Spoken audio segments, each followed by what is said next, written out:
Michael Landsberg, hello, how are you? This is like such a surreal experience for me, listening to you on the radio growing up. My dad always had TSN playing whenever we were in the car. So I've been following you and your work for so long, and I'm so honored to be sitting down today with you.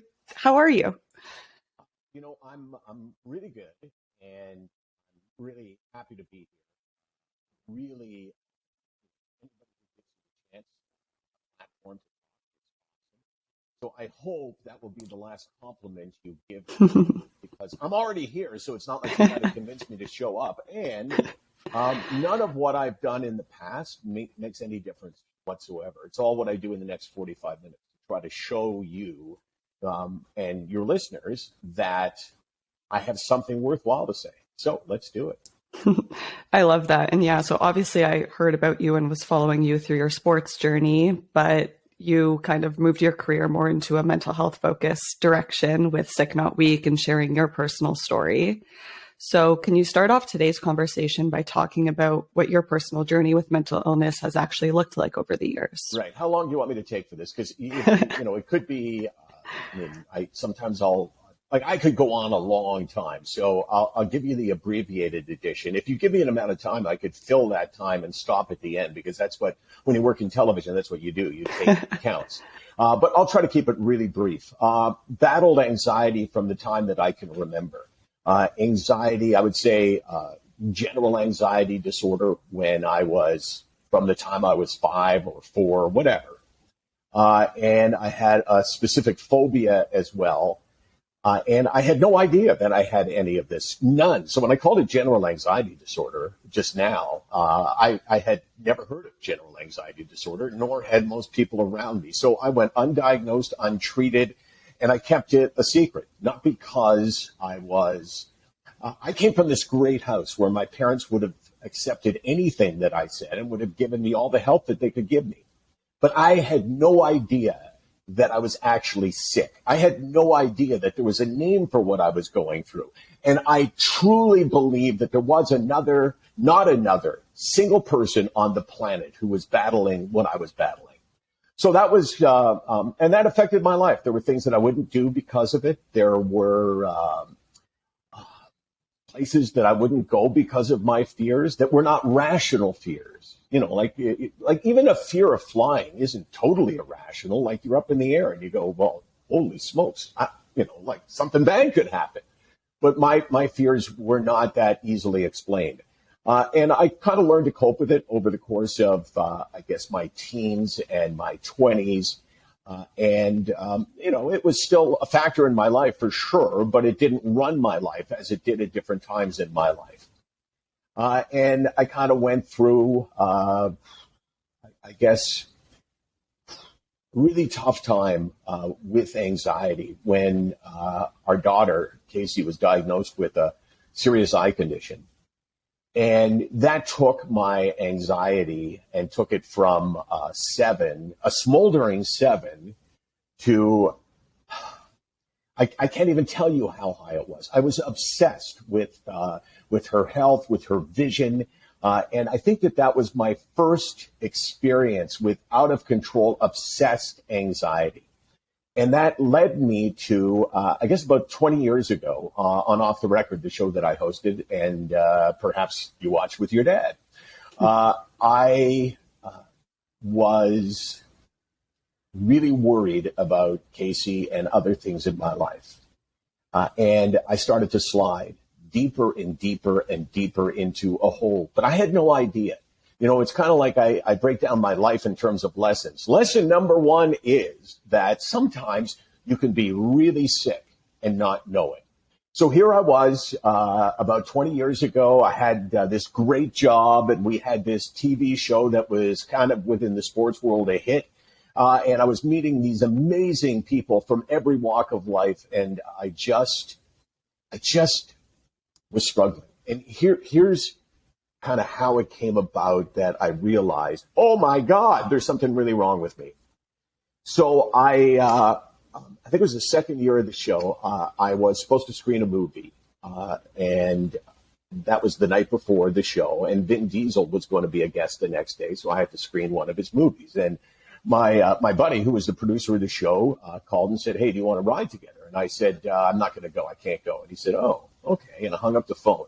And that was my come to Jesus moment, even though it's unusual for a Jewish person to have a come to Jesus moment. So I come to some kind of moment because I thought, and this is what's going on in my head, okay?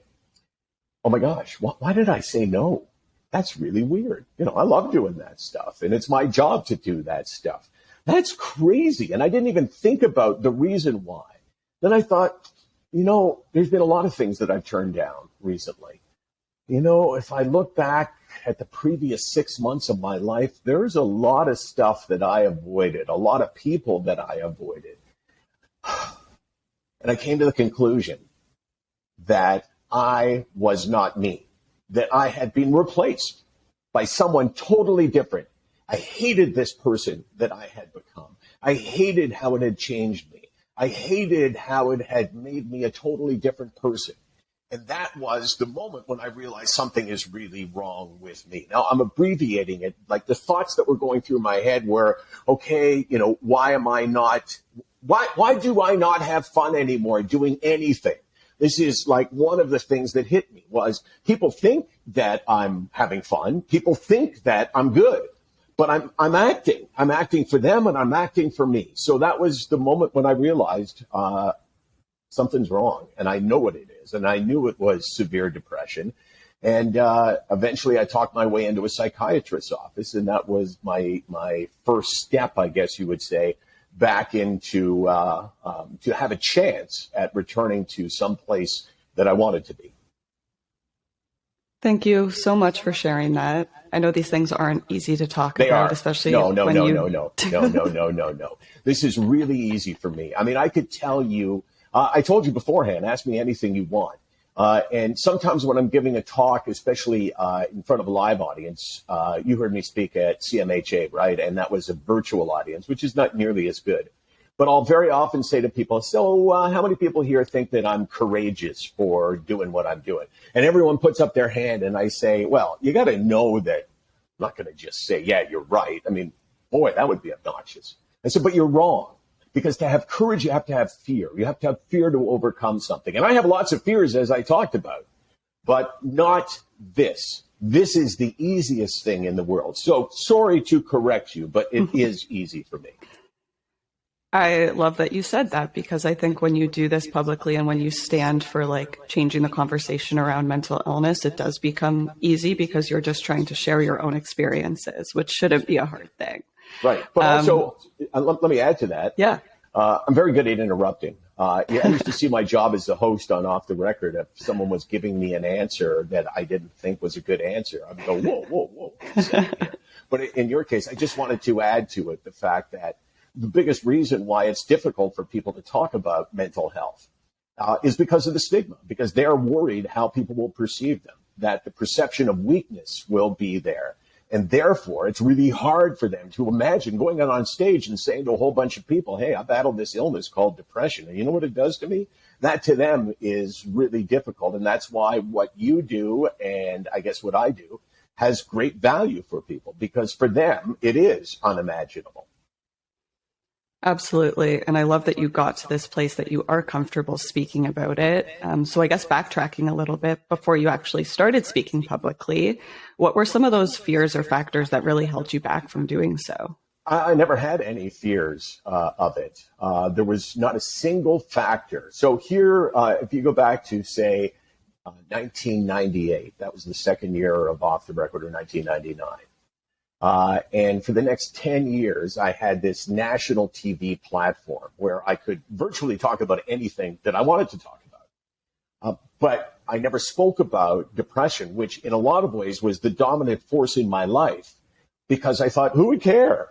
I was totally unaware of the fact that we have this stigma and that someone talking about their illness can actually benefit someone else. So I didn't talk about it, not because I was ashamed or embarrassed in any way. Everybody in my life knew. But I thought, a TV audience, why would they care? They're just going to think, oh, Landsberg wants our sympathy. He knows we think he's a jerk, which was the case for many people who watched. Nice. Yeah, it's interesting to hear that as well because I think the stigma has held so many people back from actually opening up and sharing those vulnerable parts of yourself that I think historically has been like shut down in so many different ways. So it's awesome that you've kind of been aware enough to know that this is a mental illness. It can happen to anybody. This is just my journey. Right. And I learned in 2009 on Off the Record, there was a guest that we had on the show. Stéphane Richer was his name. Great hockey player, two-time Stanley Cup champion, last Montreal Canadian to score 50 goals. And I knew, because I read just before I went to the green room, that he had battled depression in the 1990s. I mean, this is such a chance happening, all of these things, that maybe inevitably it would have happened. But this changed my life.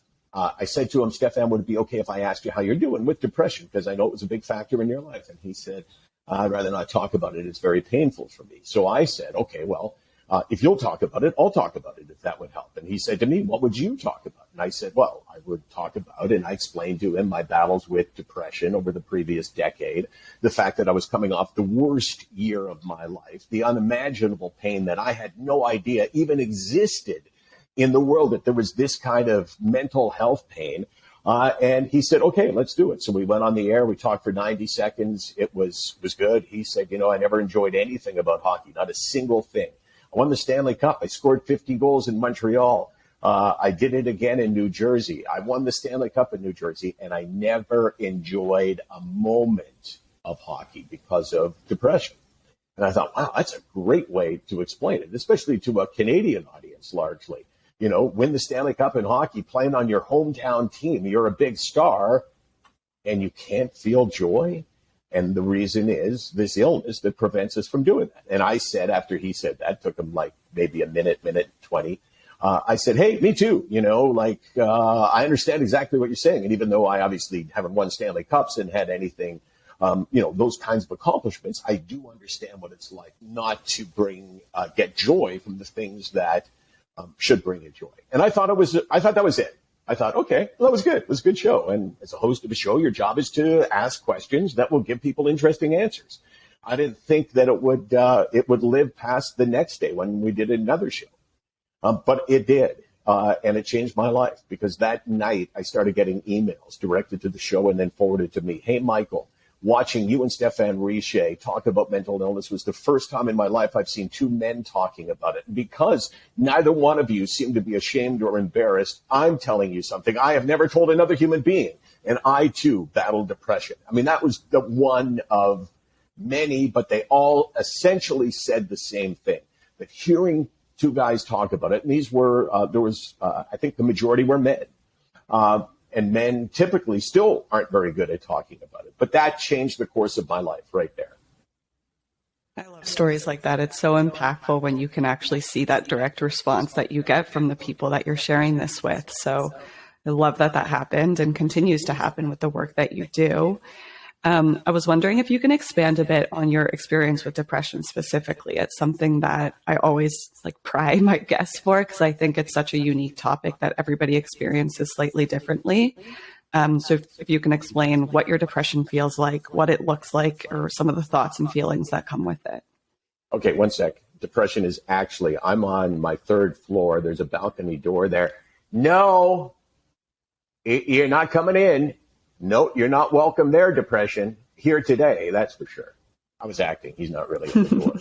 But I will say that what you said is true. We all experience it slightly different in some cases. But that's because we all have different lives, right? We all have different pressures on us. We all have different abilities to maybe come forward and say, hey, I got a problem. So the circumstances of our lives are very different. But there's a handful of things that I believe we all experience. So what is my depression? My depression is when I can't, no matter what happens, I can't experience joy. So, I mean, if you take that to, just something something basic, a sip of coffee in the morning, that for me brings me joy, right? I mean, it's not like, oh my God, this cup of coffee is the greatest thing in the world. It's like, And that's kind of like that's normal, and that's a normal human reaction. We all have things that bring us basic joy. But when my depression hits a certain level, I lose that ability. So it doesn't matter what things are happening to me. You could literally hand me a check for $10 million. And part of my brain would say, oh, this is a really good thing. Think of all the things you can do with that money. And the other part of my brain, the emotional part of my brain would go, who cares? I don't feel anything. And I think I have spoken to, I'm just going to make up this number, 100,000 people, giving a couple of hundred talks. I have never met a soul who battled depression who didn't experience the loss of the ability to experience joy. You went through depression. Does that resonate with you? Absolutely. So it's so powerful, though, for somebody else to hear you or me or anyone say that we experienced that, because it's like, oh my God, me too. Oh, thank God there's somebody else. That's the benefit of sharing. And that's why it's not just important to say I battled depression. It's important to say, as you asked the question, what does that do to you? What does it feel like? And the loss of joy can be impossible to understand. I'm sure there's people in your life, family in your life, that have never been through depression. And no matter how hard they try, they can't understand why you can't feel joy. And that's why they do all these nice things for you, right? Because they go, okay, well, Angelica seems really down and sad. I'm going to do something nice that's going to make her happy, which is, like a fine thing to do. No one's ever going to say don't do nice things for people with depression. But don't look at it as a treatment for depression. So that's number one. Number two, loss of self-esteem. So, my reputation from the first day I was on television was that I was really cocky, and that people accused me of being arrogant all the time, which never bothered me, because if that's how they see me, first of all, there's no such thing as a wrong answer. If you perceive me as that way, I can't tell you you're wrong. That's how you see me. But I never cared, because I knew that wasn't me. In fact, I knew that was the opposite of me.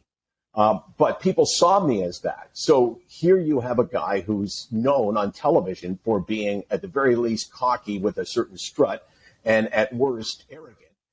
And he comes forward and says, I battle this illness called depression, and it kills my self-esteem. So here's a guy that everybody thinks has out of control self-esteem. When I've been going through these bouts with depression, I had low self-esteem, non-existent self-esteem. And we all go through that. It's like I lose belief in myself. And still to this day, even though I'm on medication and I live my life between a 4 and a 7, my worst days are not bad at all. I still fear the bad day. And I fear the bad day in a situation like this, where I'm going to be talking to you about it. And I go, okay, well, if I'm having a bad day, I'm going to see myself as doing terribly. I'm not going to believe in myself and when I'm talking. And that kind of puts me, in this area of, worried about depression. I'm anxious about depression. So I think I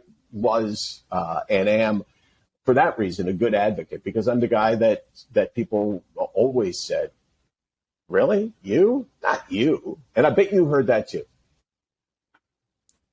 Million times. Yeah. Because, you've done things in the past. You were, a top athlete. You have many things going for you, right? And people assume that people who have many things going for them don't experience mental illness. But those two things, I think, are universal: loss of the ability to experience joy and loss of self-esteem, and also a sense of isolation, this feeling of loneliness, like, oh my God, I'm the only one. I'm all by myself. No one can understand this. And a feeling of hopelessness that really is what kills people, right? I don't think people take their own lives if they have hope that they're going to get better. I think it's when you believe, maybe through failures, or maybe through failures of treatment, or maybe it's because people who have depression just are so down on themselves that they don't even believe they deserve help, which is crazy, but that exists. So some things are universal. That for me is depression. Yeah, thank you so much for describing that. It's, I think, helpful for other people who don't go through it to kind of hear those things in more layman terms. And just for a visual, because it's my favorite question, I know you said that it feels like you're stuck at the bottom of a hole trying to find your way out. Yeah. Is that how you would describe it? It is, because that sort of the bottom of the hole is, okay, imagine I'm now in a hole. This is acting. And I'm looking up and I can't see the top of the hole. So now I look around and there's no one around me. I'm the only person. So I'm lonely. I'm in a deep, dark hole all by myself. And when I look up, I don't even know where the top is. So not only am I experiencing this loneliness, but I have this hopelessness that I'm never getting out of the hole. And no matter how hard I want to be out of the hole, it seems like I get deeper and deeper and deeper into depression's hole. And the only way to get out is to take it step by step by step. You got to start climbing out, right? And the only way to climb out of a hole, and the only way to climb out of depression's hole, is to start to take steps to get treatment, to do something. Like I told you, I'm on meds, right? I'm not an advocate for medication. I'm not here saying, oh, everybody has to go on meds.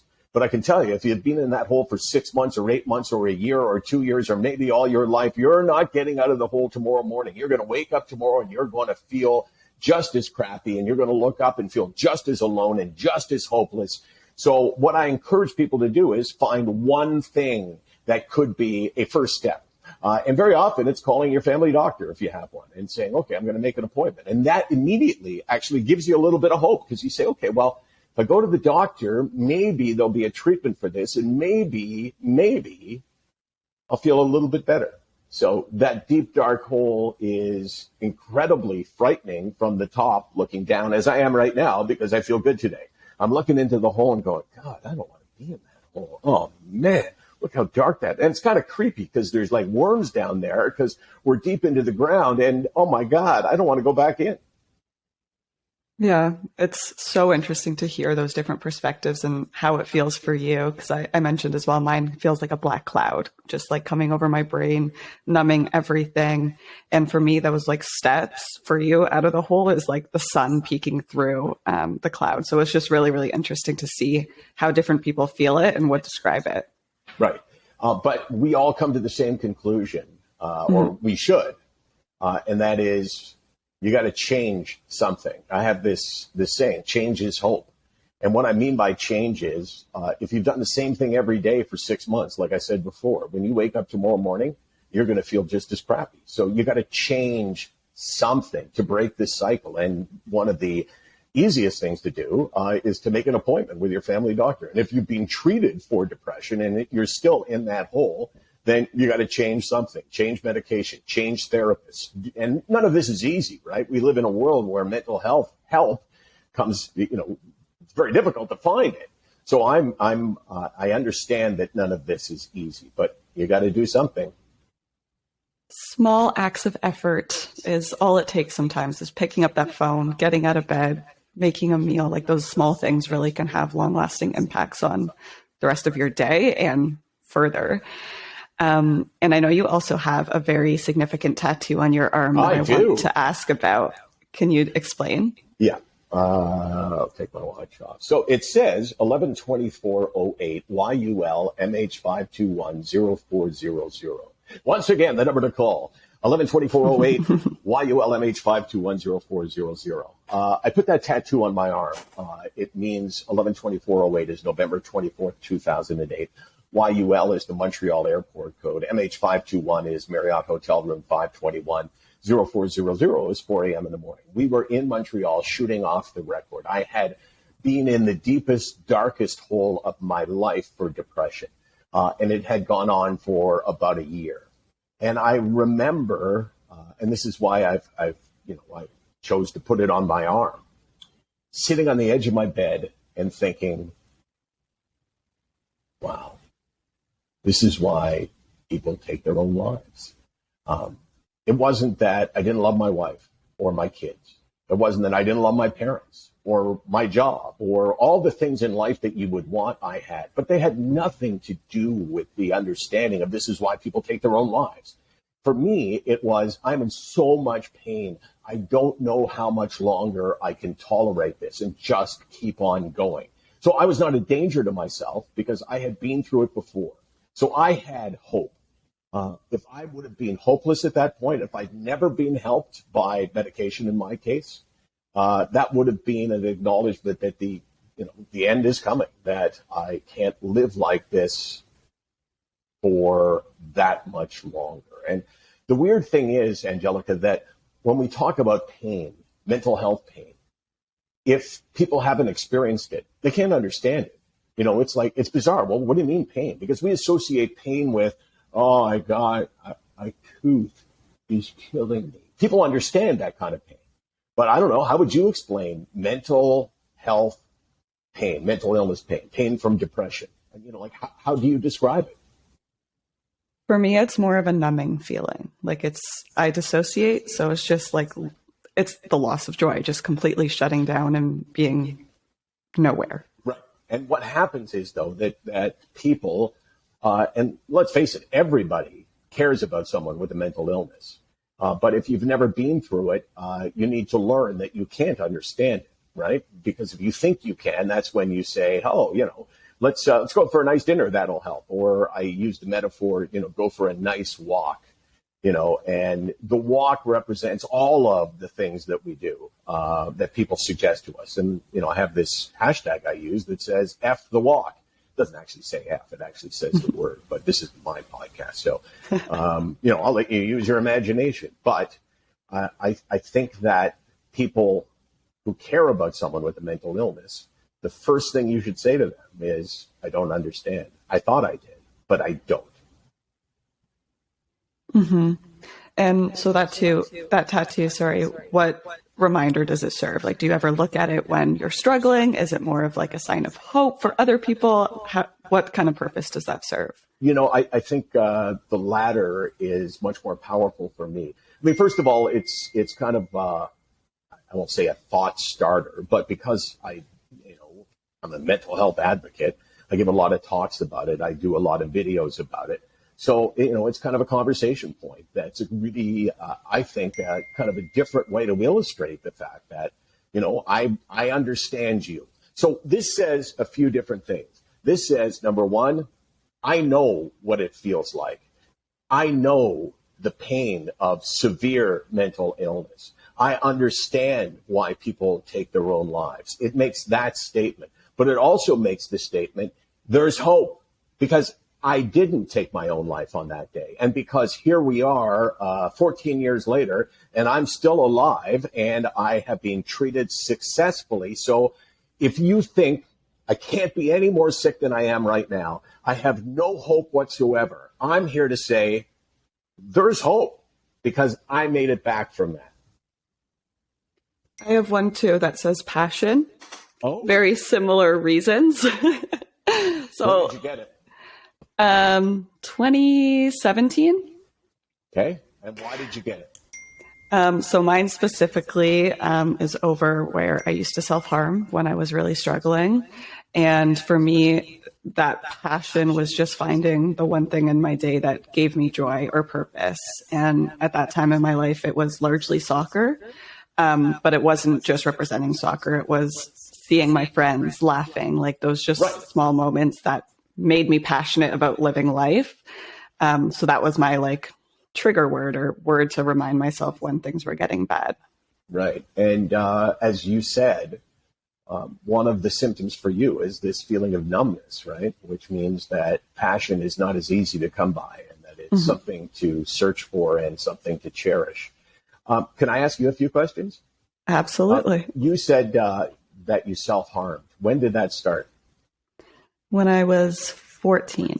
Right. And there's much about mental illness that is impossible for somebody who's never been through it to understand, nor should they understand it, right? I mean, I can't understand what it's like to be an alcoholic, right? But why would I? I've never been addicted to anything. And I think that people assume that they understand something like depression because they kind of think like they've been through it, right? It's like, oh yeah, I've been through it, but I'm tough. So people don't understand, the idea of self-harm. Looking at it, I don't know if you knew why you were doing it even, but how would you explain why you did it, and what it brought to you? Oh, I've done a lot of work in therapy around this. Right. There's actually like a self-harm inventory to give you categories as to why you engage in those behaviors. So a lot of mine is based on like emotion regulation. And when an emotion gets too high or too overwhelming for me, I need like a distraction. I need something else. And the physical pain is always so much easier to deal with than the emotional or mental pain. And I think self-harm is so widely misunderstood. And for some, it is just like a small escape from those feelings. And I hate calling it like positive or negative because obviously self-harm would be deemed as a negative coping mechanism. But kind of reframing that as it's what you knew at the time. It's what helped you get through some of those darkest days. And then working to find more positive coping mechanisms as you go through life.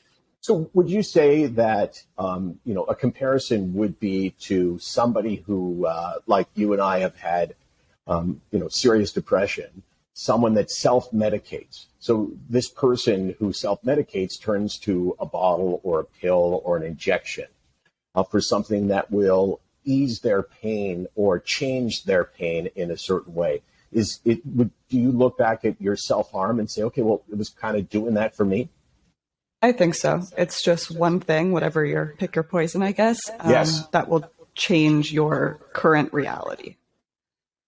People don't get that. And I'm sure you must have heard repeatedly, don't do that. Why are you doing that?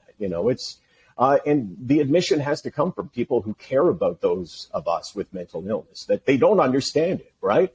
Like, it's impossible to understand why you would, if you cut yourself or whatever else you did. It's just like it's impossible for people to understand suicide. Like, because we have this instinct to avoid pain. So if a person cuts themselves, then that goes against our logic.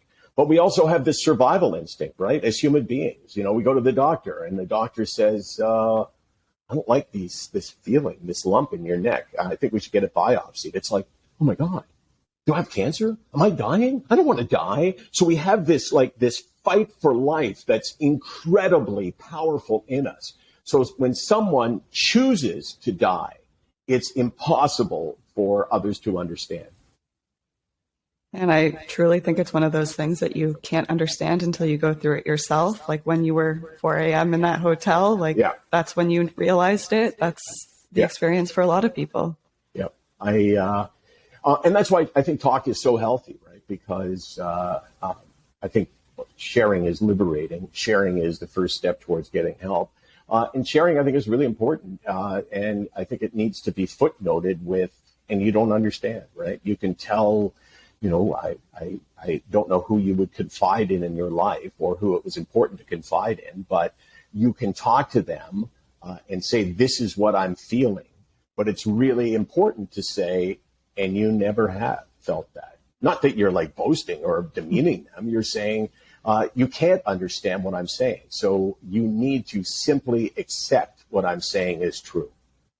I think that's a good point. And it's hard, but like being vocal about your needs as well, because they don't understand. Like if you need isolation that day, just like, you know what, I need some time to sit in bed and watch Netflix all day. Or if you need social interaction, like I think when you do that work to understand what you need when you're at like different levels of that mental health spectrum, you can really help others support you better in a way that you need. Tell them what you need. And tell them that they don't get to judge you based on your needs, and they don't get to deny you your needs most of the time. I mean, let's face it, like for me, it's isolation. Like it's immediately I want to go and I want to be myself by myself. And if I'm with other people, I don't want to talk to them. Just don't make me talk, which is interesting for a professional talker. But it hurts me to talk. And it's okay for my wife to say, okay, well, tonight, we have something we have to do. Like that's cool, but you can't go to that all the time. Sometimes in general, we need to be able to lessen our own suffering by doing whatever it takes. Absolutely. Okay. So you were having these mental health conversations off the record. How did Sick Not Weak come into the picture? What actually inspired you to create this organization? And where do you find the most fulfillment out of this whole community? I think the most fulfillment I feel for sure is doing a live talk in front of an audience of people that need to hear this message, right? I think everyone needs to hear the message that you have. I won't put it in my context because that sounds, it sounds arrogant. Well, everybody needs to hear my message, but everybody needs to hear someone exposing themselves of what's on the inside. And so what I enjoy the most is being in front of a live audience, talking to people, engaging them, putting thoughts in their head, giving them a better understanding. And then after the talk is over, inevitably I'll say, hey, I'm going to be here if you want to talk. And then people will share things that they've never shared with another human being, with me face to face, because they know I'm safe and that I understand them. And the power of feeling like you're understood is so huge, so liberating. I was in Edmonton giving a talk, and a woman came up to me afterwards, and she was just crying inconsolably. And I said, those are not tears of sadness, right? She said, no. I said, well, I'm going to be here. Come back and, talk to me when you're okay. And she said, okay. And she came back, and I said, so what has you so emotional? And eventually she got the words out. She said, for the first time in my life, I feel understood. And she felt understood because I talked about loss of joy, loss of self-esteem. I talked about, like the things that depression did to me. And no one had ever shown her that it's going on in their head too. So the power to help people understand that they are understood is huge. We started Sick Not Weak.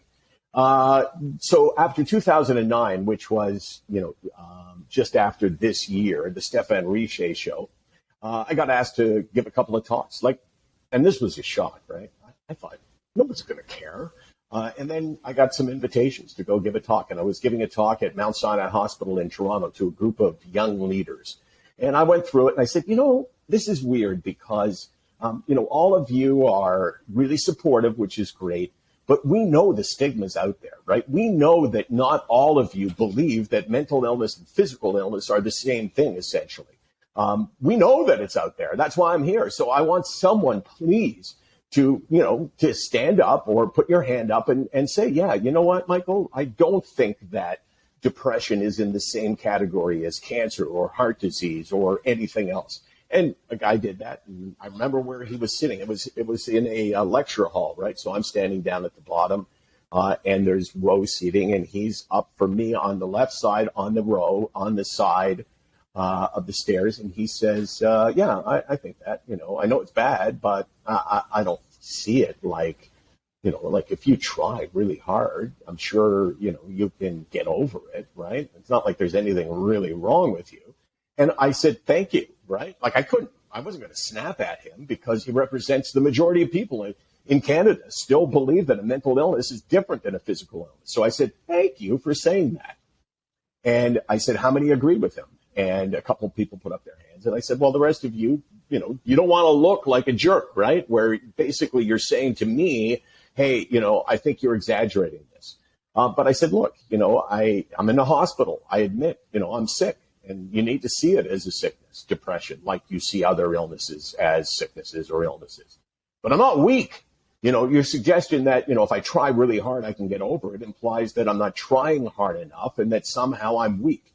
And it just kind of stuck from there, sick, not weak. And I started to hear it repeated back to me. And I just thought, okay, well, that's what we want our charity to do, to show the world that a mental illness like depression or anxiety or bipolar or OCD or ADHD is a sickness, not a weakness. And every time you show someone that and you convince someone of that, you do a service to all of society because the stigma gets reduced by a tiny, tiny bit.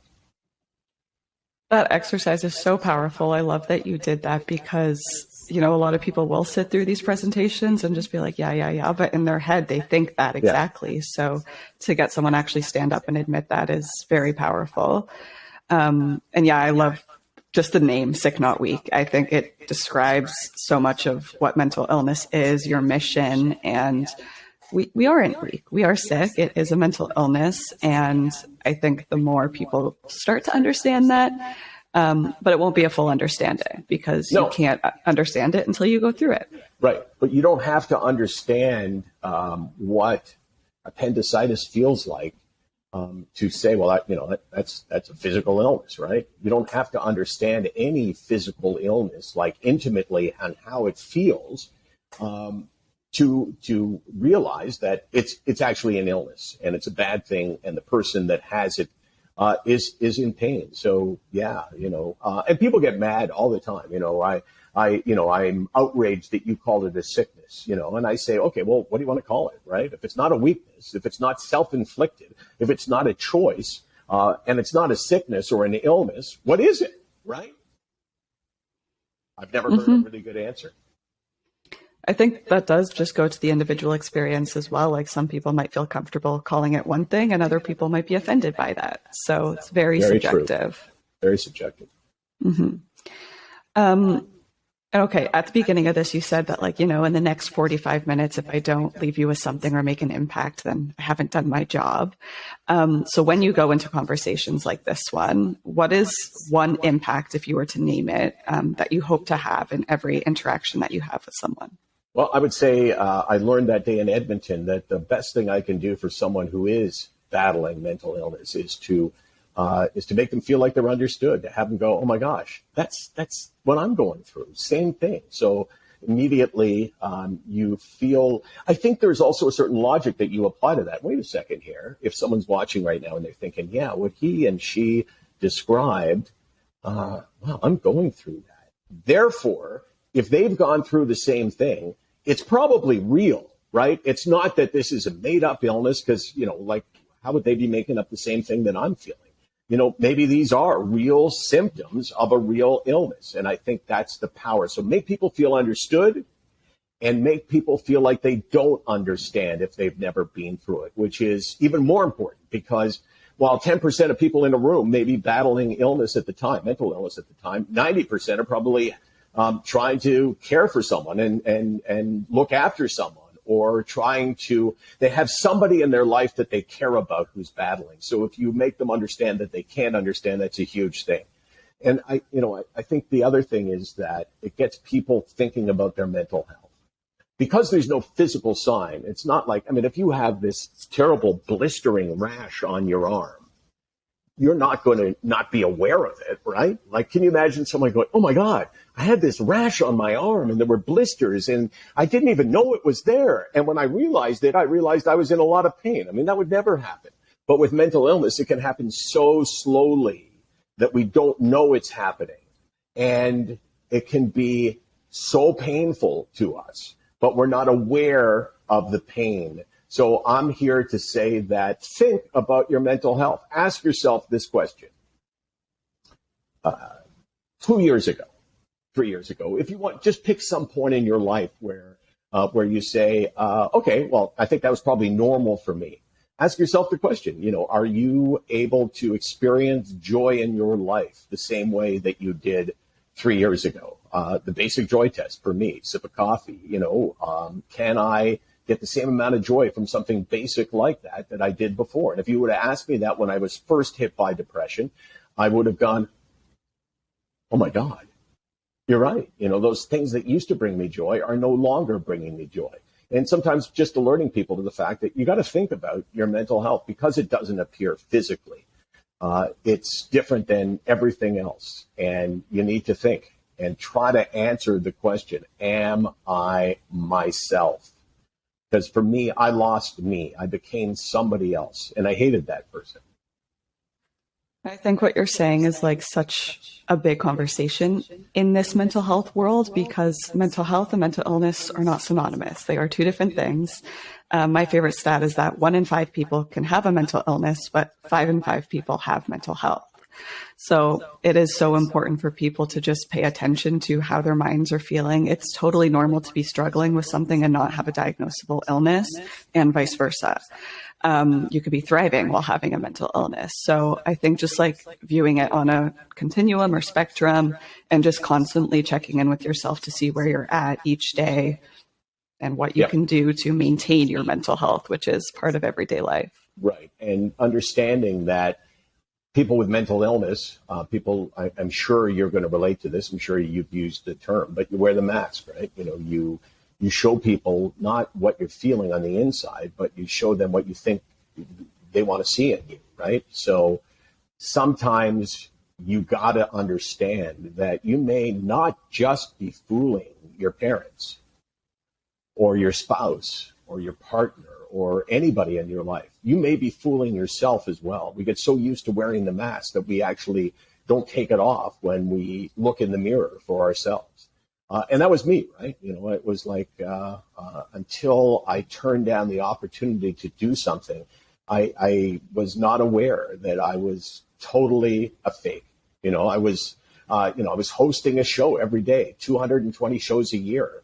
And not one person ever said to me, "Are you okay?" And yet I wasn't okay because I was sick, but I was wearing the mask. Which leads me perfectly into the last wrap-up question I have for you.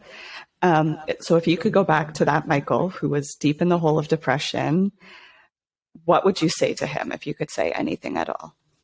Well, I would say, see, each time I relapsed after the first time, obviously, it was because I had gone off medication.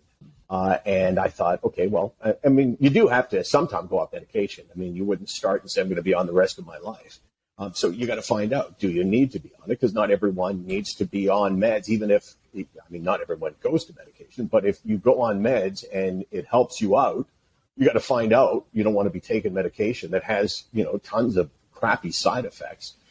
So I went off the medication and I did okay. And then I relapsed and I went back on a different medication. And then I went off and I relapsed. And then each time you get this confidence for a couple of reasons. Number one, the brain cannot remember what pain felt like.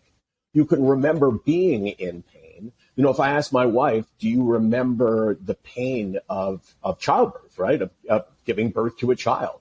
She can remember how much it hurt, but she can't relive the pain, right? We don't, fortunately we can't do that. We can remember going to the dentist to have root canal and going, wow, that really hurt, but we can't feel the pain there. So I think we take our illness for granted. We can't remember what it felt like. And for me, that's a huge thing. And I've taken it for granted and I've gone off medication. So what would I yell down to me in the hole? Michael, you're being stupid and you're not a stupid person. Take the medication. I could probably stop doing this right now, right? It would be, okay, well, you got out of the hole and you let yourself get back in the hole. And now you need to return to the fight, which is, like I said, not pleasant. Like medication for a lot of people is really difficult. But what I also would have yelled, learn to love the thing you hate the least. Make sense? So can you expand? Yeah, for sure. People talk about meds all the time, right? I would never go on meds, like I don't believe in meds, that kind of thing. And part of the reason is because they don't want the side effects of it. And I understand that. I don't want the side effects too. So I can safely say the two drugs I'm on, escitalopram, also known as Cipralex, and Wellbutrin, also known as bupropion, I hate them. I do. I hate them. But I hate the illness more. So I have learned to love the thing that I hate the least, which is not unusual. I mean, it may be an unusual way to put it, but, people who go for chemotherapy, for cancer, they hate the drugs, right? I mean, God, they're torturous and all the pain that the drugs cause them, but they hate the thought of dying more. So I think that's what I'd yell down to me. Amazing. I love that. And I don't think you have to be like a medication advocate. It's just like what helped you. It's what helps a lot of people. It's not right for some people and it's essential for other people. Right. So if you said to me when you were first diagnosed and you said, oh, Michael, I saw you on TV talking about depression. And I would have responded right away because of this gift that you and I both have, which is a chance to impact people's lives, which is a huge thing. But if you said, what should I do? What treatment should I go for?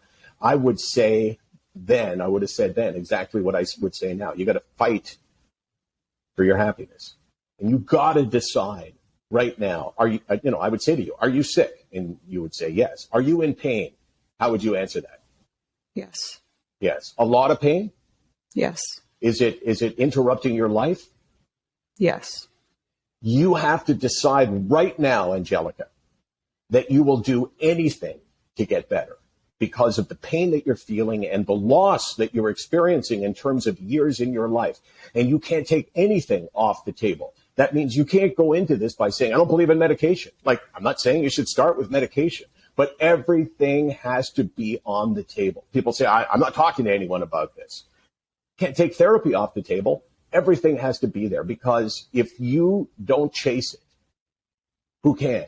It's not like anyone's going to help you out of this hole. No, I shouldn't say that. It's not like anyone's going to lift you out of this hole. They can help you. They can encourage you. But you got to do it on your own. Fight for your happiness. I think that's such a powerful message to end today, and just re-highlighting like every experience is individual. Some things will work, some things won't. I've tried so many different therapists, psychiatrists, psychotherapists, counselors, Reiki, natural healing, like so many different things.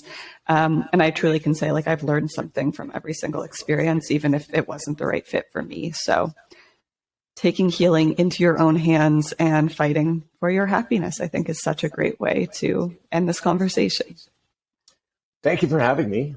Thank you for giving me the chance to say all of the things that I just said. And thanks for allowing me for the past hour or so to take the worst thing in my life, which has been mental illness, and make it one of the best things in my life, which is, sharing with you and with others.